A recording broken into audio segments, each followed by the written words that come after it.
The galaxy believed the lie within minutes.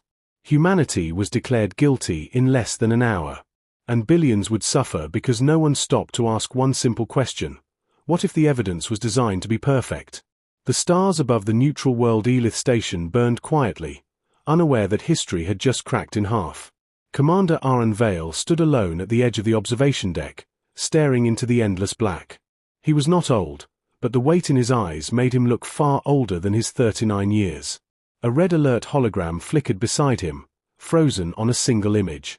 Planet Threxia. Status: extinct. 4 billion lives erased in one night. And every trace pointed to humanity.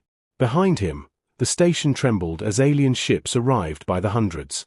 Representatives of the Galactic Union, ancient species who had ruled the stars for millennia, had come not to talk, but to judge. Aaron clenched his jaw. Humans had been members of the Union for only 2 centuries. Newcomers. Learners. Useful engineers and traders, but never equals. Now, they were something else entirely. Monsters. Commander, a soft voice said behind him. He turned to see Dr. Lyra Chen, lead xenotechnologist of the Terran Coalition. Her hands shook as she held a data slate. They've released the evidence to the public, she said. Every world. Every channel. Aaron already knew what it would show. Human ship signatures near Threxia. Human encryption codes disabling planetary shields. Human DNA traces in the tailored bioweapon that wiped out an entire species. Too perfect. That's impossible, Aaron said quietly. Our fleet was nowhere near Threxian space. Lyra swallowed. I know.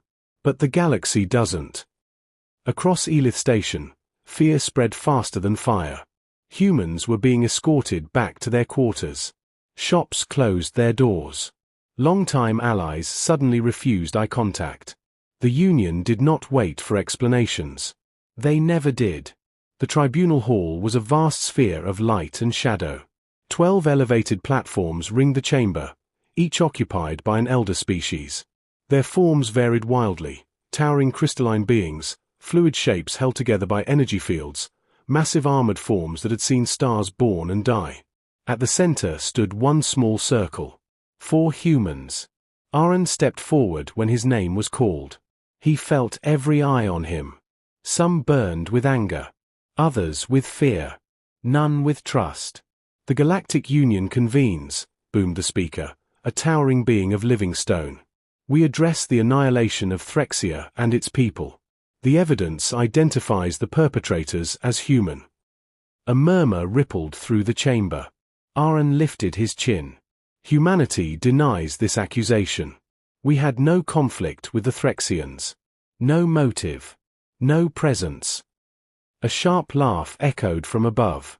Denial does not erase data, said Arkanvila, leader of the Krithis Dominion, one of the most powerful species in the Union. His many eyes glowed faintly. Your ships were detected. Your codes were used. Your biology poisoned an entire world. Aaron felt heat rise in his chest. Then someone wanted it to look that way. The hall fell silent. That is speculation, Vila replied smoothly. And speculation does not bring back 4 billion dead. A Threxian survivor, one of the few who had been off-world, rose from their platform. Their voice cracked with grief. I watched my home burn, they said. I heard human language in the jamming signals. I felt the bioweapon respond to human markers. Do not insult us with excuses. Aaron opened his mouth, then closed it. What words could survive that pain? Outside the hall, Earth, Mars, and the outer colonies waited in silence. When the verdict came, it was broadcast everywhere. By unanimous decision, the speaker declared, humanity is found guilty of planetary genocide. The words slammed into Aaron like a physical blow. Gasps echoed across the chamber. Some species recoiled. Others nodded, satisfied. The punishment is exile, the speaker continued. All human vessels are restricted to the Sol system. All trade is severed. Any human ship crossing Union space will be destroyed on sight. Aaron's fists trembled. 2 centuries of cooperation. Gone. The Union believed justice had been served. They were wrong. The quarantine began within hours. Union fleets surrounded the Sol system like a tightening noose. Jump gates were locked. Surveillance arrays activated. Humanity was caged inside its own cradle. Across human worlds, reactions varied. Some screamed for war. Some collapsed into despair. Some simply stared at the stars, realizing they would never reach them again. On Earth, riots erupted. On Mars, leaders gathered in underground chambers. On Luna, engineers stopped sleeping. Humanity did not agree on many things, but they all felt the same truth settling into their bones. They had been betrayed. Deep beneath the Martian surface, in a chamber carved from red stone, Aaron Vale stood before a small group of human leaders. Military officers, scientists, strategists, all sworn to secrecy. They framed us, Lyra said, projecting the evidence again. The bioweapon was designed to target Threxian biology, but seeded with human DNA markers. That's not coincidence. It took intimate knowledge of us, said Admiral Cato Wren, his voice low. Our codes. Our tech. Our weaknesses. Aaron nodded slowly. And it took patience, he added. This wasn't done overnight. Silence followed. Then Lyra spoke the question they were all afraid to voice. Why? Aaron looked around the room. Because we learn too fast. Adapt too well. Because in another 100 years, we wouldn't be junior members anymore. He straightened. We scared someone. Admiral Wren exhaled. The Union won't listen now. No, Aaron agreed. So we don't shout. He activated a new hologram, hidden facilities, sealed projects, dormant research. We survive. We build. Quietly. Lyra's eyes widened. That could take decades. Aaron met her gaze, calm and unbroken. Then we take decades. Above Mars, Union drones drifted, watching empty stations and silent shipyards. They reported decay. Collapse. A species eating itself alive. They saw exactly what they expected to see. They did not see the new engines being tested in vacuum-sealed caverns. They did not hear the new languages being decoded. They did not understand what humans became when stripped of hope. Aaron stood alone later, staring at a simulation of the galaxy. They think this is the end, he said softly. Lyra joined him. What if they're right? He smiled, just barely. Then they've never truly studied humans. Beyond the quarantine, the stars waited. And somewhere among them, the Real killers watched, confident that the wrong species had been blamed. They would learn. Humanity was patient. The galaxy believed humanity was dying. That belief kept humans alive. Beyond the quarantine line, Union surveillance drones recorded images of drifting stations, cold ship hulls, and silent orbits. Their reports spoke of scarcity, internal conflict, and technological decay. Analysts nodded in satisfaction. History had shown this pattern before. Isolated species collapsed. It was inevitable. They never questioned why the images looked too perfect. Deep beneath Mars, life was anything but quiet. Commander Aaron Vale walked through the central corridor of Haven Prime, the largest hidden human facility ever built. Miles of reinforced tunnels stretched in every direction, lined with lights, moving transports, and people who refused to surrender to despair. Children ran between classrooms. Engineers argued over equations projected into the air. Soldiers trained in silence, knowing they might never fight, but ready if they must. This was not a dying species. This was a species sharpening itself. Independent jump test completed, announced a technician as Aaron entered the command chamber. Results confirmed. No gate. No beacon. No external signature. Aaron allowed himself a slow breath. FTL travel without Union gates had been the dream of human scientists for decades. The Union claimed it was impossible. Dangerous. Reckless. Humans heard challenge. Dr. Lyra Chen stood beside the holographic display, her eyes reflecting star maps that no longer relied on alien infrastructure. They locked us in, she said. So we learned how to leave without asking. Aaron nodded. Status. Prototype stable. Production will take time, but, she smiled faintly, they can't stop us anymore. Across the Sol system, similar transformations unfolded.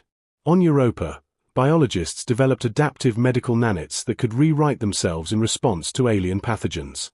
On Titan, physicists cracked stealth field harmonics previously thought exclusive to elder species.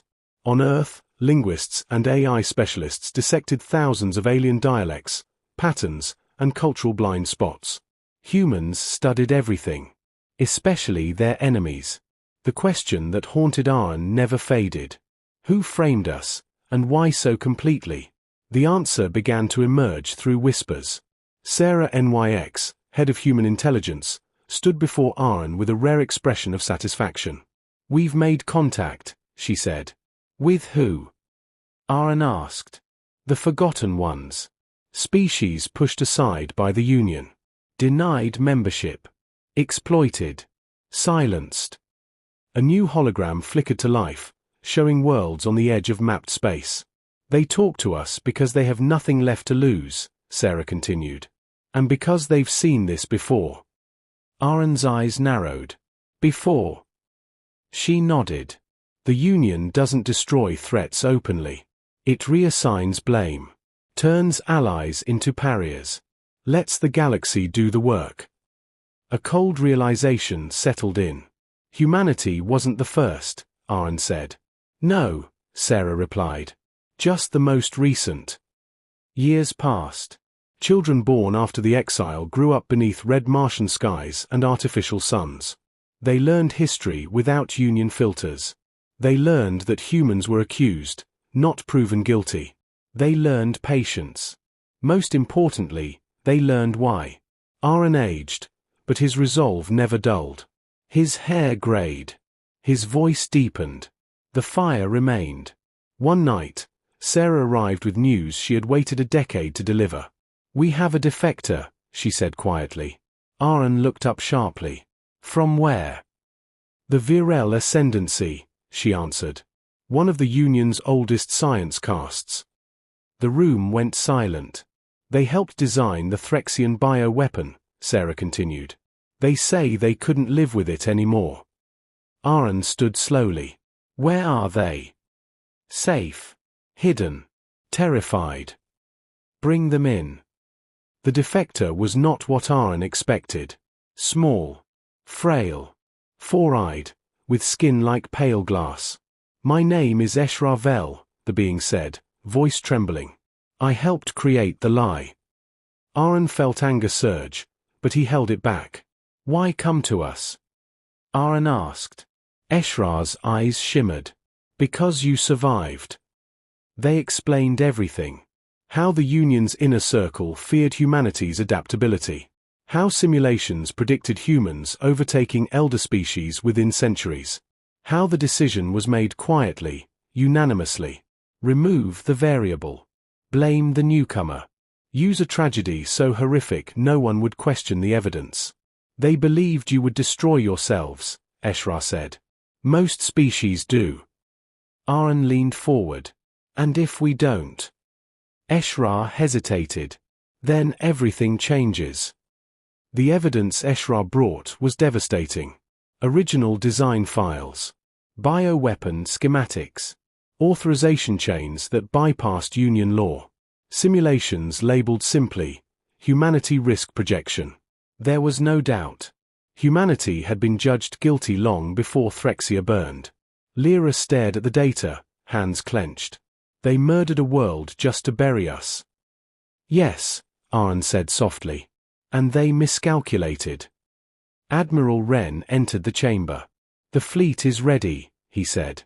Not to attack. To move. Aaron nodded. We don't reveal this yet. Wren frowned. After all this time. Especially after all this time, Aaron replied. Truth is a weapon.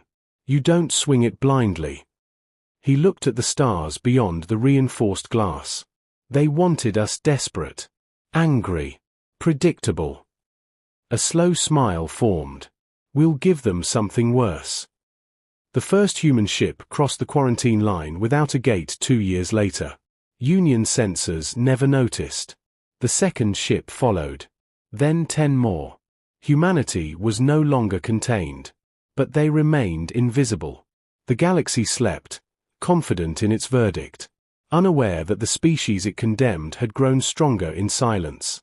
And that soon, the wronged would return, not with rage, but with proof.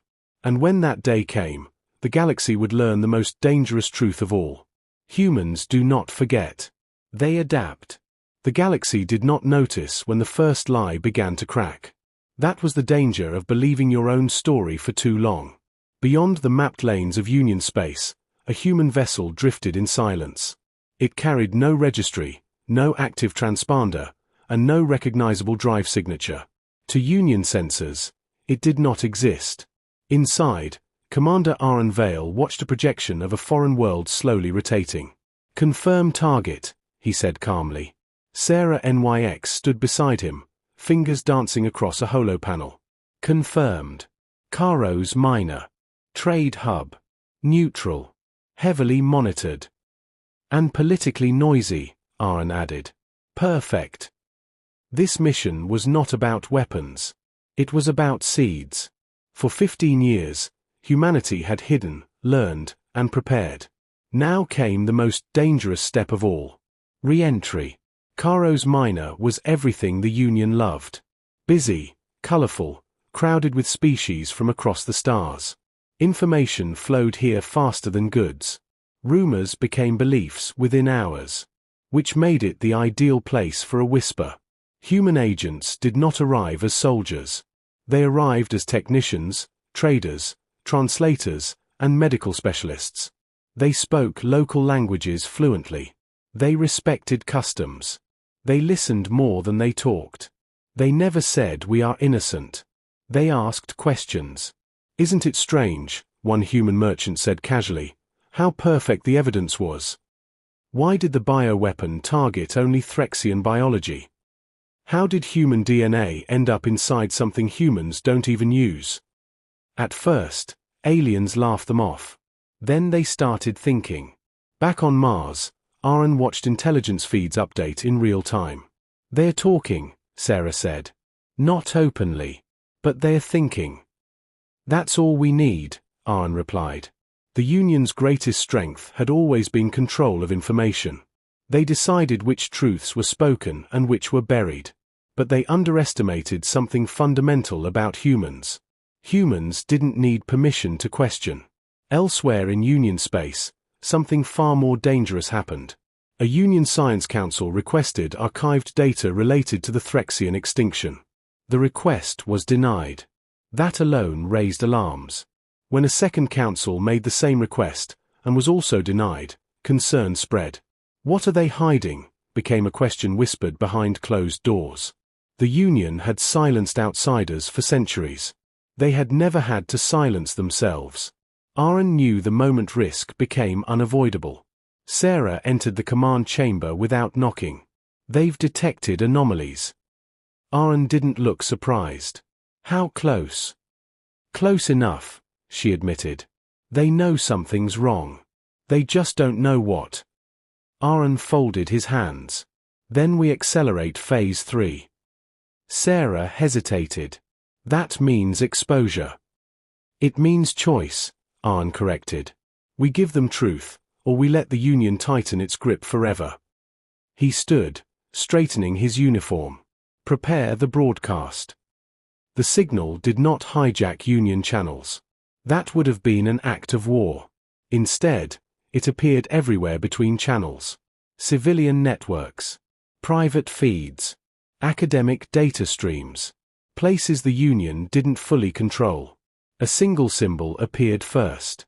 A circle, broken by a line. Then a voice, steady, human, unmistakable. "My name is Aaron Vale," he said. "I speak for a species you condemned." Across thousands of worlds, billions stopped what they were doing. "This is not a demand," Aaron continued. "This is an offering. We will show you how Threxia truly died. We will show you who benefited. And we will let you decide what justice means. The Union tried to shut it down. They failed. Evidence followed. Not accusations. Not speeches. Data. Raw, verified, undeniable. Bioweapon schematics stamped with Union authorization codes. Communication logs rerouted through Union encryption nodes. Predictive models labeling humanity as a long-term destabilization risk.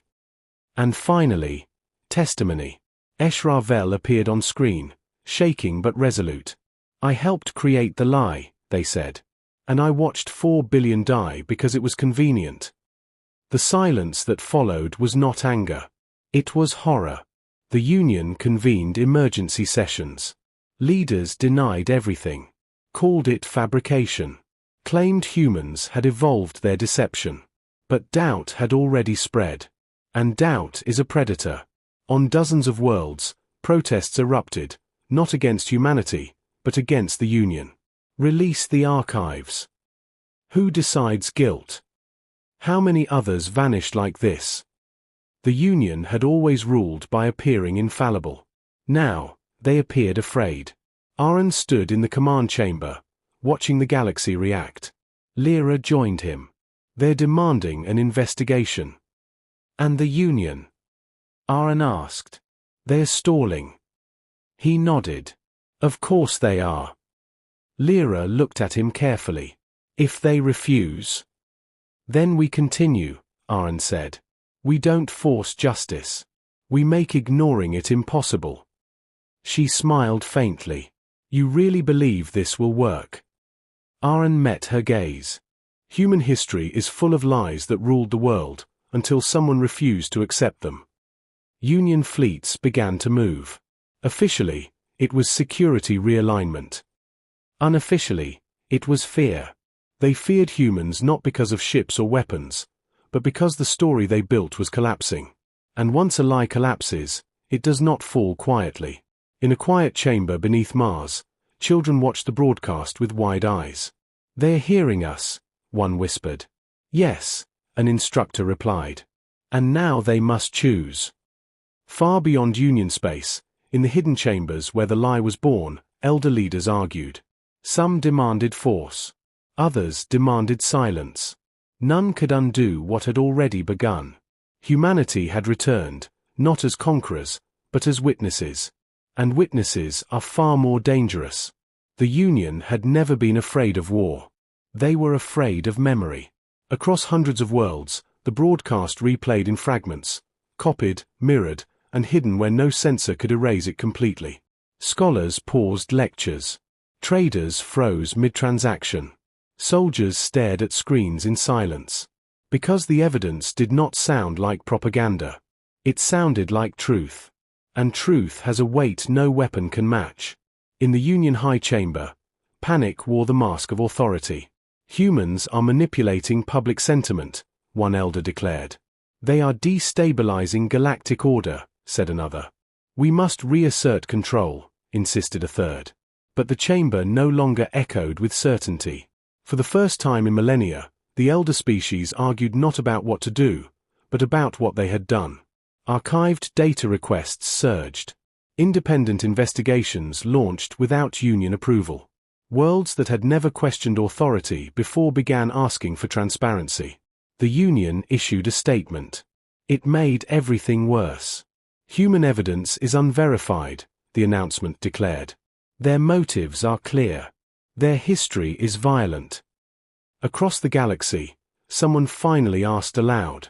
If their history is so violent, why did they wait 15 years? That question spread faster than any broadcast. On Mars, Aaron Vale listened as reports flooded in. They're fracturing, Sarah NYX said. Not openly. But trust is breaking. Mid-tier species are pulling support. And the elders? Aaron asked. They're mobilizing fleets. Aaron nodded slowly. Then they've chosen fear. Admiral Wren stepped forward. Our ships are ready. We can defend ourselves. We will, Aaron said. But we will not strike first. Wren frowned. Even now. Especially now, Arn replied. If we fire first, we validate every lie they told about us. Silence followed. Then understanding. The Union fleet arrived at Caro's Minor under the banner of peacekeeping. Human ships were already there. They did not cloak. They did not flee. They held position, unarmed, clearly visible. Union commanders hesitated. Sensors confirmed it. No weapons powered. No shields raised. No aggressive maneuvers. Just presence. Human presence. A Union commander opened a channel. "Human vessels," he said stiffly. "You are violating quarantine law." Arn's image appeared on their bridge. "Your law," Arn replied calmly. "Not justice. You will withdraw immediately." Arn shook his head. "No. We are done running." Weapons remained cold on both sides. Cameras recorded everything. The galaxy watched. A civilian ship drifted between the fleets. Then another. Then dozens. Alien traders. Pilgrims. Researchers. They positioned themselves, not as shields, but as witnesses. If the Union fired now, it would not be against humans alone. It would be against everyone watching. The Union commander's voice tightened. "You are forcing our hand." Arn's voice did not change. "No," he said. "We are showing you yours." Behind the scenes, something remarkable happened. A junior Union archivist, young by elder standards, released a sealed document. Not to humans. To everyone. It contained a single phrase repeated across centuries of policy. Narrative stability requires controlled sacrifice. The galaxy reeled. This was no longer about humanity. It was about power. Protests turned into resignations. Resignations turned into defections. Union enforcement fractured as commanders refused orders they could no longer justify. The elders who had orchestrated the lie retreated deeper into secrecy. But secrets do not survive light. On Mars, Lyra watched the feeds with tears in her eyes. "They are choosing us," she whispered. Arn shook his head gently. "They are choosing themselves." She looked at him, confused. "They're choosing a galaxy where truth matters," he said. "That's bigger than us." The Union finally called for an emergency conclave. This time, humans were invited. Not accused. Invited. The galaxy noticed the difference. Arn entered the chamber again years after his condemnation. This time, the silence felt different. No hatred. No certainty. Only reckoning. "We wronged you," an elder finally admitted.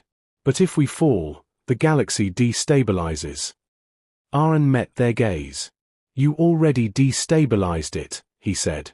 "We're just helping it heal." The conclave voted. Not unanimously, but decisively. An independent tribunal would investigate Threxia. Union archives would be opened. Those responsible would stand trial. And humanity's exile was lifted. Celebration did not erupt immediately. Instead, there was quiet. A galaxy exhaling after centuries of holding its breath. As Arn left the chamber, Sarah joined him. "It's over," she said. Arn looked out at the stars. "No," he replied softly. "It's just beginning."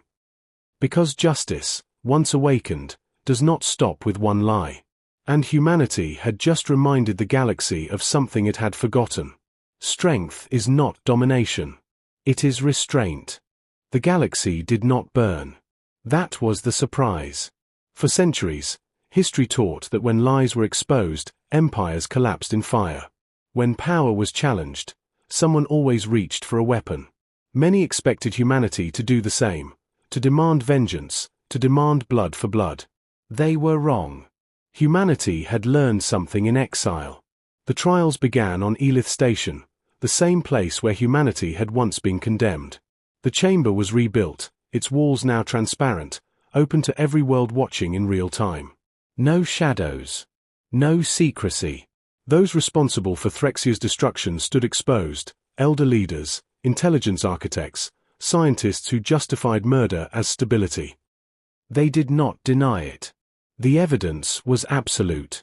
They spoke of necessity, of fear, of predictions that showed humanity rising too fast.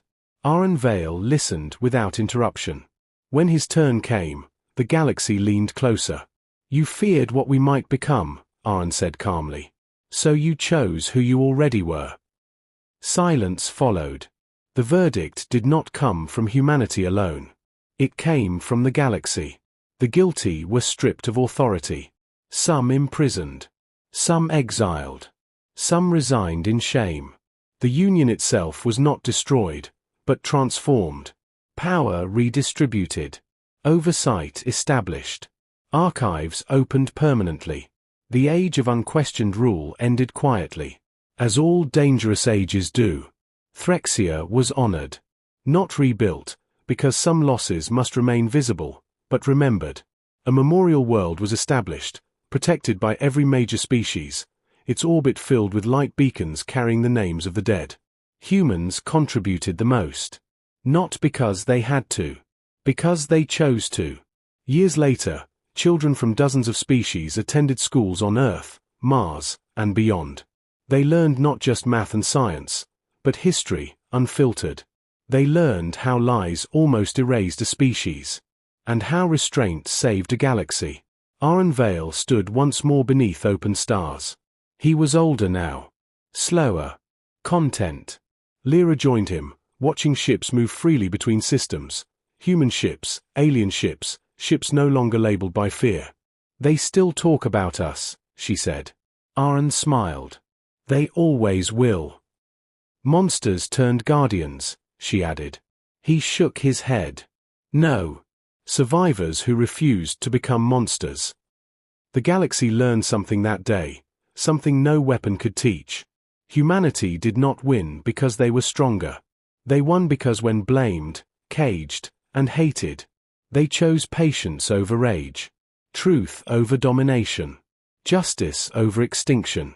And that choice reshaped everything. Far beyond Union space, a young alien asked their teacher, "Why didn't the humans destroy us when they could?" The teacher answered simply, "Because they remembered what it felt like to be blamed for a crime they didn't commit." Humanity returned to the stars, not as conquerors, not as victims, but as proof. That blood is stronger than lies. That truth, once armed with patience, cannot be defeated. And that the most dangerous species in the galaxy is the one that survives injustice and still chooses to be better.